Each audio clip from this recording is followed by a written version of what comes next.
अस्सलाम वालेकुम नाजरीन, मैं हूं आपका मेज़बान राजा रज़ा।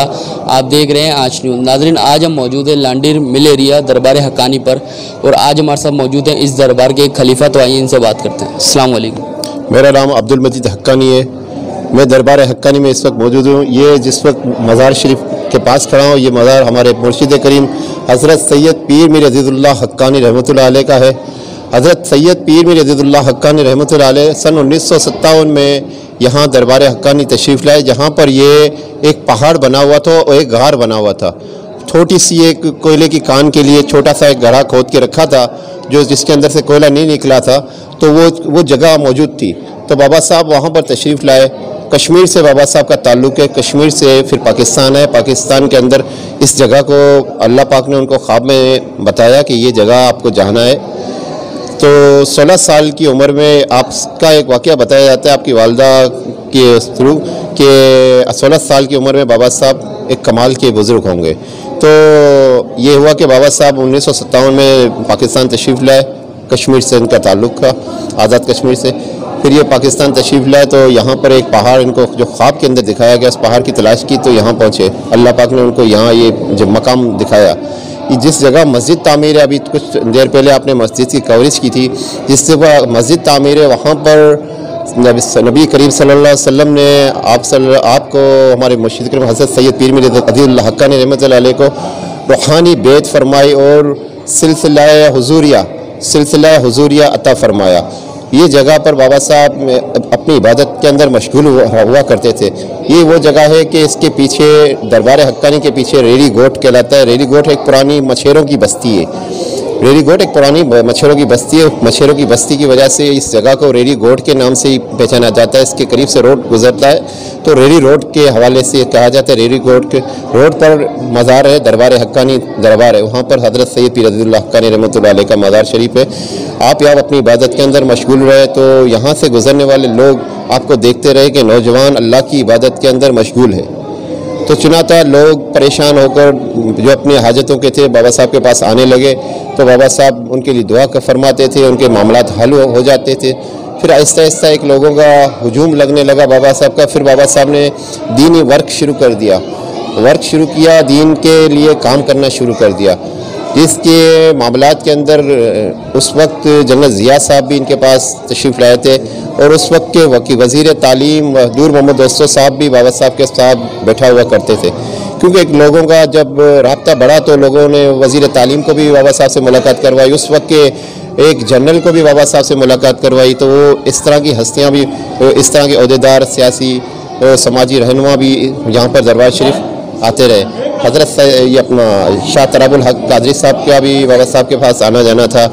शाह अहमद नूरानी साहब का भी बाबा साहब के पास आना जाना था। इस वक्त हम दरबार हक्कानी पर मौजूद हैं, और आगे मज़ीद में आपको बाबा साहब की चिल्लागाह यानी कि गार शरीफ की तरफ लेके जाता हूँ। वहाँ आपको गार शरीफ के बारे में भी तफसील बताता हूँ। अच्छा, आप बताएंगे कि आप कितने साल से इधर खिदमत अंजाम दे रहे हैं? मेरा ताल्लुक़ अगर देखा जाए तो मेरी पैदाइश से भी पहले मेरा ताल्लुक़ है। मेरे दादा माहीगीर थे, जिनका यहाँ से गुज़र रहता था। उस दौरान ये मामला था कि मेरे वालिद साहब की शादी हुई थी और उनकी औलाद नहीं थी। 4 साल शादी को हो गए थे, मेरे वालिद साहब की औलाद नहीं थी। बाबा साहब के पास मेरे दादा आए थे मेरे वालिद साहब को लेकर। मेरे वालिद साहब को बाबा साहब ने दुआ दी तो अल्लाह पाक ने उनको 5 बच्चे अदा कर दिए।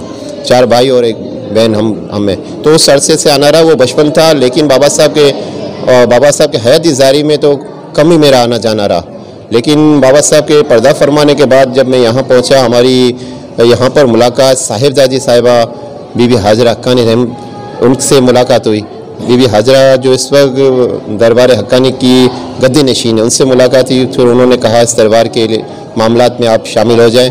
फिर उस वक्त तकरीबन 19 साल से हम लोग यहाँ पर जुमे के दिन प्रोग्राम होता है उसके अंदर शामिल रहते हैं।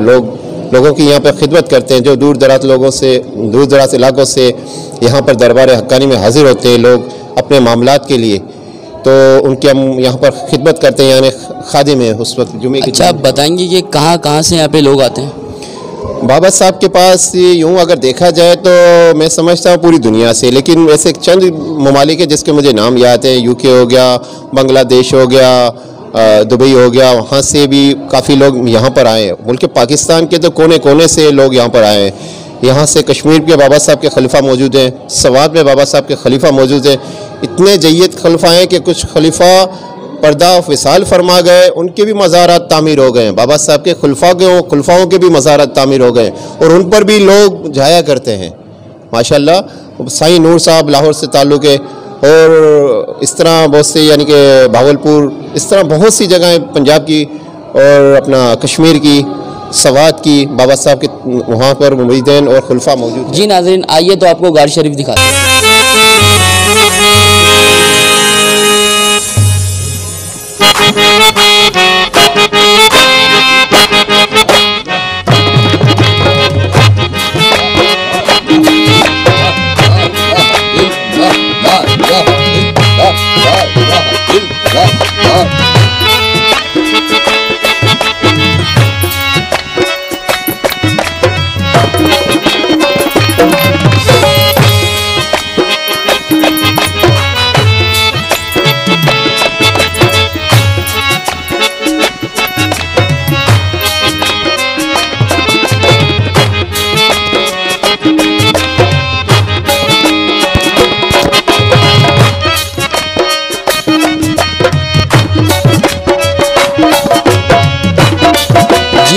हम मौजूद है गार के अंदर और इस मज़ार के एक खलीफा और हमारे साथ मौजूद है, तो आइए उनसे बात करते हैं। अस्सलाम वालेकुम। वालेकुम सलाम। क्या नाम है आपका? मेरा नाम अब्दुल रज़ाक है।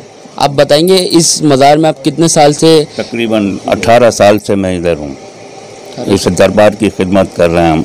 इंशाअल्लाह जो भी यहाँ मरीज़ आते हैं उनके लिए हम दम दुरूद वगैरह करते हैं और हर जुम्मे को यहाँ बैठते हैं हम। इसके अलावा आप बताएंगे इस मज़ार के हवाले से क्या मतलब, पूरा मतलब इनका बता रहा हूँ। हाँ, तो हमारे साथ तो जब मैं शुरू में आया था तो मैं तो अपने काम से आया था। उस वक्त मेरा अपना एक काम रुका हुआ था, तो उसके बारे में मैंने यहाँ पे 7 जुम्मे लगाए थे। तो 7 जुम्मे तो मैंने लगा लिए थे। उसके बाद 11 जुम्मे तक मैं इंतज़ार करता रहा, तो मेरा काम नहीं हुआ था। तो मैं दरबार के जो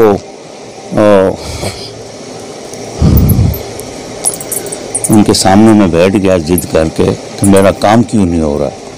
तो उन्होंने एक ही दिन में मेरा काम कर दिया था और बोला जाए आपका काम हो जाएगा। और उसी दिन रात को मुझे फ़ोन आ जाता है जब मैं घर पहुंचता हूं, तो मेरे बच्चे का जो काम था वो उसी दिन हो गया।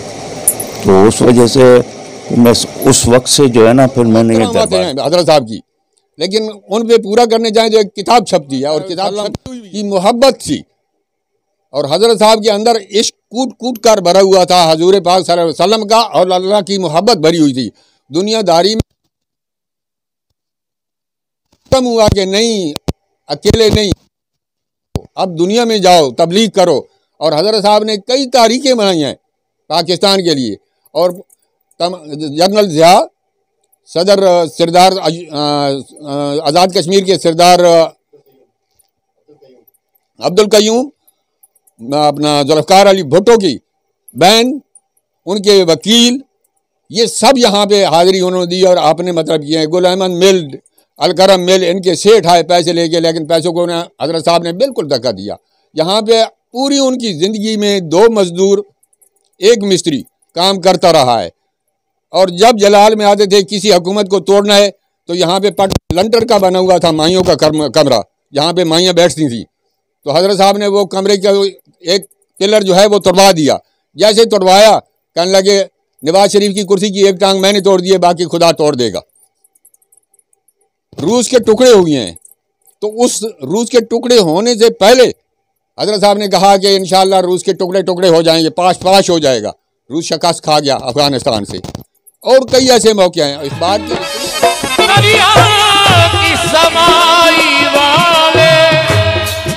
पहुँचे अब तक न तेरी को रसाई वाले। अल्लाहु अल्लाहु बंदे हरदम अल्लाहु अल्लाहु बंदे हरदम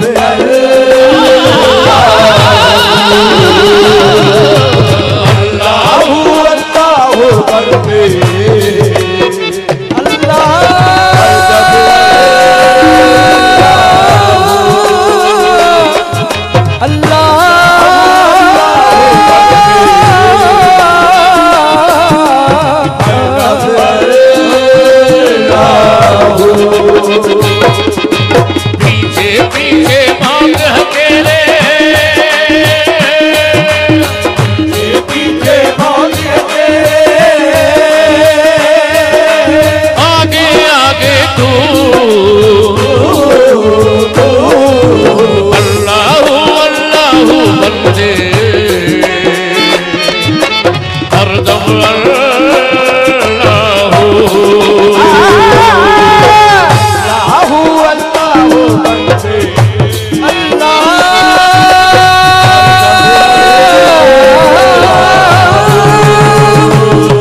जी नाज़रीन, हमारे साथ मौजूद है दरबार हक़ानी की शहज़ादी जो यहाँ गद्दे नशीन भी है, तो आइए इनसे बात करते हैं। अस्सलाम वालेकुम। वालेकुम अस्सलाम रहमतुल्लाहि व बरकातहू। आप हमें अपने दरबार के बारे में और अपने बारे में कुछ बताएंगी? दरबार कोई भी किसी का बेटा नहीं होता। तमाम दरबार रिसालत माब सल्लल्लाहु अलैहि वसल्लम की ग़ुलामी की शाखें हैं। और इसी तरह से ये जो दरबार है, दरबार हक़ानी, ये 1951 या 52 में क़ायम हुआ। और इसका क़याम इस तरह से हुआ कि हमारे जो वालिद गिरामी फ़कीर कामिल हज़रत सैयद अज़ीज़ुल्लाह हक़ानी साहब रहमतुल्लाह अलैह लसबेला में तशरीफ़ लाए और वहाँ चिल्ला कुशी इख्तियार की, क्योंकि वो एक दरवेश ज़ादे थे और बाशिंदा कश्मीर थे, मकबूज़ा कश्मीर से तशरीफ़ लाए थे। तो उनको ये जगह दिखाई गई, पहाड़ी और गार शरीफ और वैराना, और हुक्म हुआ कि तुम जाओ और इस मकाम को तलाश करो सरकार सल्लल्लाहु अलैहि वसल्लम की जानिब से। और फिर हज़रत साहब निशानियाँ जो बताई गई थी, हज़रत साहब ने वो निशानियाँ तलाश की और तकरीबन 15 से 16 बरस की उम्र में 51 या 52 में 1951 या 52 में वो यहाँ तशरीफ़ ले आए। और फिर इस गार में, जो अगर आपने देखी है या आप उसको देख लीजिएगा, वहाँ पहले उन्होंने क़याम फरमाया तो ये सब पहाड़े थे, वैराना था, जंगल था, लेकिन आहिस्ता आहिस्ता यहाँ पे खुदाई की गई, फिर मस्जिद का क़याम हुआ और दीगर दरबार इसी तरह से वजूद में आया। तो ये दरबार शरीफ की एक मुख्तसर जवाब है कि यहाँ पर कैसे दरबार का क़याम हुआ। हुज़ूर सल्लल्लाहु अलैहि वसल्लम ने यहाँ पर भेजा हमारे वालिद को। अच्छा, अब अपने मुरीदीन को कोई मैसेज देना चाहेंगे? मुरीदैन को ये कि वो हुज़ूर सल्लल्लाहु अलैहि वसल्लम की फ़िक्री असास को लेकर चलें। मुरीद जब कहीं बैत होता है तो उस पर ये हक़ बहुत ज़्यादा हो जाता है, इस निस्बत से कि बैत का ताल्लुक़ नबी पाक सल्लल्लाहु अलैहि वसल्लम की ज़ात पाक से है और बैत रिसालत की सुन्नत में से है।